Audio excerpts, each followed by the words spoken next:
On est comme ça, le comité dans 30 secondes. Ah c'est ouf, c'est ouf. Et la route, ça sera quasiment 10 plus haut, ok? 10 plus haut la route après. Y a pas mal à border à mon avis sur les voiles. Ok, ça lave dans 20 secondes. Ok, ça peut commencer à lofer de 5. On lave de 5. On lave de 5. On est trop bas les gars. Ok, ça va partir dans 10 secondes, même pas 5. On peut lofer encore de 5. Ah, il faut border les gars, on n'est pas assez bordé. Les amis, petit aparté dans le début de cette vidéo, juste pour vous signaler que j'ai eu une chance absolument inouïe de faire cette vidéo. J'ai pu approcher au plus près un team professionnel de voile, le Charal Sailing Team, qui est grand favori de la plus grande course de voile en solitaire du monde, le Vendée Globe. J'ai pu filmer des images d'une rare intensité qu'on a rarement vues à bord d'un bateau dans une course officielle. Je vous laisse apprécier ces images, explosez-moi la barre des pouces bleus si vous voulez qu'il y ait d'autres vidéos de ce type, et je vous souhaite un excellent visionnage. Salut les amis, j'espère que vous allez bien. On se retrouve dans une nouvelle ville, Lorient. C'est la deuxième fois que je viens ici. J'avais eu la chance d'intégrer le bateau Charal dans le cadre de sa mise à l'eau. Aujourd'hui, je reviens 2 ans plus tard avec un petit peu plus de cheveux, une voix un petit peu plus grave et surtout, je suis accompagné de David. On est chaud patate là. On est chaud patate. On est là pour le défi Azimut qui est la dernière course avant Sa Majesté le Vendée Globe. Donc ça va être un petit peu source de pression pour les skippers. J'ai la chance de réaliser une course dans des conditions réelles, donc une vraie course. Je vais être sur le bateau. Tu vas clairement gêner les gens. Les amis, je vous présente ma maman. Maman, si tu regardes cette vidéo, c'est pas un fake, mais je vous présente Anne qui est à l'origine de cette opération. Ça va, Anne? Bon alors, je sais pas si vous vous souvenez, mais la vidéo que j'avais fait il y a 2 ans, ça se passait ici. Donc là, c'est vraiment le, comment dire, c'est le HQ, c'est la base. Donc c'est là où le bateau vient, où ils font les réparations, où ils font les ajustements. On a les bureaux. Tu nous fais un petit tour? Vous avez les premiers tests du Vendée Globe. Donc à la base, c'était sur des 1 mètre carré. Ici, vous avez le baquet du pilote. Alors, je sais pas si on peut filmer ça et tu pourras le montrer. Ici, vous avez des plans top secrets du bateau. Est-ce que vous pouvez me confirmer si ça, c'est un peu... C'est confidentiel ou pas? Confidentiel, non. C'est confidentiel. On part dans la voiture de maman. Oh, attends, j'ai oublié ma crème solaire. Dans une course contre la montre effrénée, première droite, 30 mètres, épingle gauche. On y est à l'heure, merci. Non, tranquille là. Allez, allez, ta bouteille, t'as pas voir là. C'est écrit Julien. Merci. Ah, c'est beau ça. Merci. Allez, ça part. Tout va bien. Ça fait que quelques tournages que je fais avec lui, hein. Que quelques, et pourtant à chaque fois, on arrive à être à la bourre. À chaque fois. Mais ils le savent, hein. Ils le savent. Par contre, attends, j'ai une question. Tu crois qu'on peut garder ça ou pas? Mais je me voulais aussi, mais moi elle m'a dit il faut les rendre à la fin. Allez, assez rigolé, on rentre dans le vif du sujet. Il est temps d'avoir une conversation avec ce grand monsieur, le skipper du Team Charal, vainqueur de la Vendée Arctique en 2020, triple vainqueur de la Solitaire du Figaro, vainqueur du défi Azimut en 2019, vainqueur de la Volvo Race en 2018, 3e du Vendée Globe en 2017 et j'en passe. On a affaire à un grand navigateur, il est annoncé comme grand favori du Vendée Globe cette année. Mesdames, messieurs, Jérémy Bayou. Salut, je t'ai copié. Je suis en peinture de guerre. Ouais, C'est vrai. à mon avis, moi, c'est dans tous les sens. Ça, c'est nickel. Je suis heureux de vous présenter Jérémy. On se voit 2 ans après, Jérémy. Salut Julien. Comment ça va? Bah, ça va bien. Comment ça va depuis 2 ans? Ah écoute, il s'est passé énormément de choses. Ouais, je pense que ça fait plein de choses. On a fait plein de courses qui se sont bien passées. Ouais. Le bateau a super bien évolué. Et puis là, le Vendée Globe, c'est dans 2 mois, donc ça commence à chauffer, ça arrive. Un peu de pression, tu sens comment? Tu m'as l'air assez serein là. Ouais. C'est le détente. Non, là ça va parce que le défi Azimut qu'on va faire là dans 2 petites heures, c'est aussi du partage, c'est naviguer en équipage, Ok. c'est se faire plaisir, donc j'essaie d'être un petit peu décontracté. Je sais que les 2-3 semaines avant le Vendée et puis les quelques jours avant le départ, ça va monter très haut en pression, donc là si je suis pas relax, c'est un peu grave. En 2 mots, si tu peux me parler du défi Azimut, l'objectif c'est donc être le plus rapide par rapport aux autres. Là les conditions sont pas folles. Non, bah exactement. Alors ce qu'on va faire là aujourd'hui, c'est des runs. Donc c'est sur un bord. On passe entre 2 bouées et on nous prend un top chrono. Okay. Et on fait à peu près un peu plus d'1 000, donc 2 km. Okay. Et on repasse entre 2 bouées, on prend notre temps à l'arrivée. Donc c'est un parcours contre la montre. D'accord. Et l'idée effectivement c'est d'avoir le meilleur score au bout de 3 tentatives. D'accord. Et là pour gagner de la vitesse, est-ce que tu donnes des mouvements de barre Ouais, alors Quand il n'y a pas beaucoup de vent, tu gagnes de la vitesse en... Ah, c'est le réglage des voiles. Donc là, c'est vraiment, tu vas voir, c'est une symphonie d'un orchestre, j'espère qu'il sera bien réglé, donc de l'équipage. Okay. Le barreur, lui, il doit normalement pas avoir trop de coups de barre à donner si le bateau est bien réglé. C'est ton poste aujourd'hui? Moi, je vais barrer, effectivement. Et on a 2 régleurs qui sont 2 membres de l'équipe, Ewen et Nico, qui vont essayer de me régler parfaitement l'équilibre du bateau pour que moi, j'ai le moins de corrections à faire possible à la barre. Voilà, après, il va falloir choisir la bonne risée pour arriver à avoir un peu plus d'air que les concurrents sur le run qu'on va faire. Ça va être assez stratégique. C'est excitant tout ça, j'ai hâte de découvrir. Il y a 2 ans, j'avais fait dans des conditions de... le bateau venait d'être mis à l'eau, il venait de finir d'être construit, d'être fabriqué. On débuguait, Et c'était déjà un petit peu compliqué. Là, je pense que voilà, tout le monde est rodé, toi aussi. Donc, tu vas voir, il y a moins de bruit à bord. Il faut discuter en fait, il faut donner des informations. Mais tout le monde est beaucoup plus serein avec le bateau. Donc tu verras, ça va être calme et efficace. Trop bien. Super.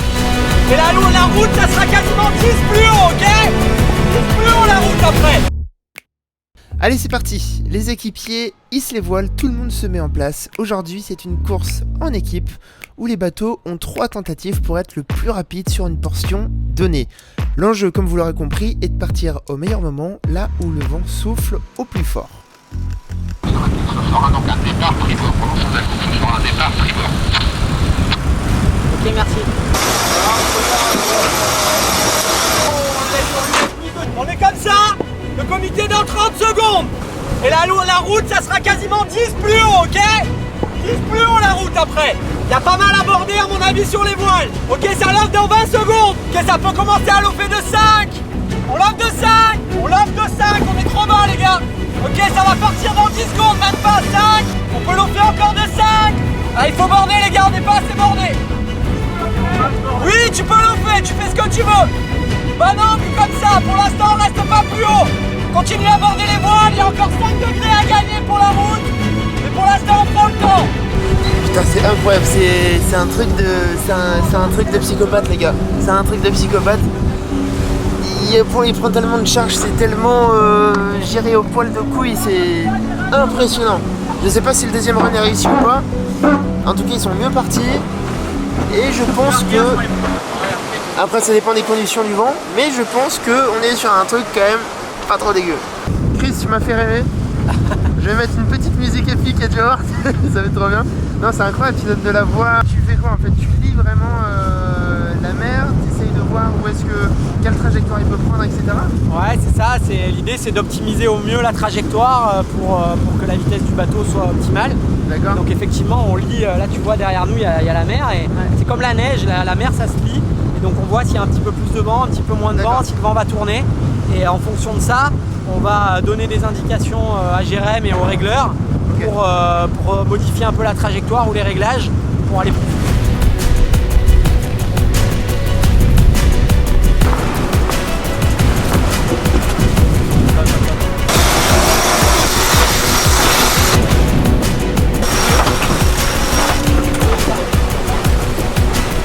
À 4 tentatives. Attaque-le, je pense que c'est le dernier run de la journée. On est littéralement en train de voler, tous les bateaux nous acclament. C'est incroyable. Ça bouge pas, c'est plat, on va vite. C'est la folie.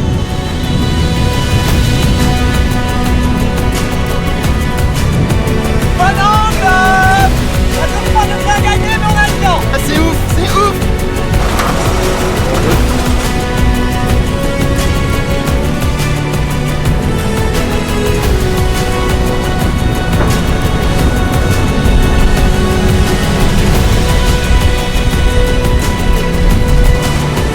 J'y vais aussi. Ok, il y a 2-3 degrés à gagner. C'est bien comme ça. C'est parfait là, t'as pas besoin d'être plus haut, Jérém. C'est plus rapide un point plus bas, c'est pas grave.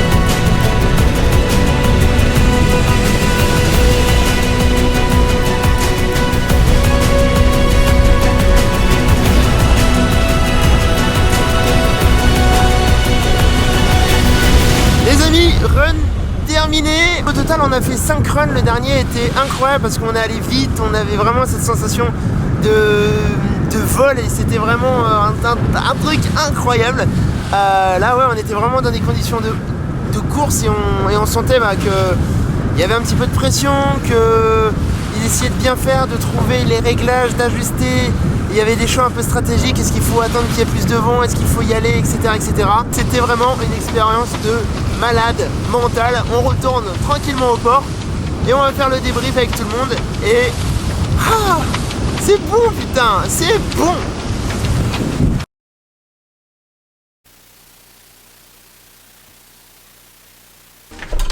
Bon, apparemment, cette dernière séquence n'a pas marché. Tant pis, on se retrouve dans le studio, je suis sur le montage.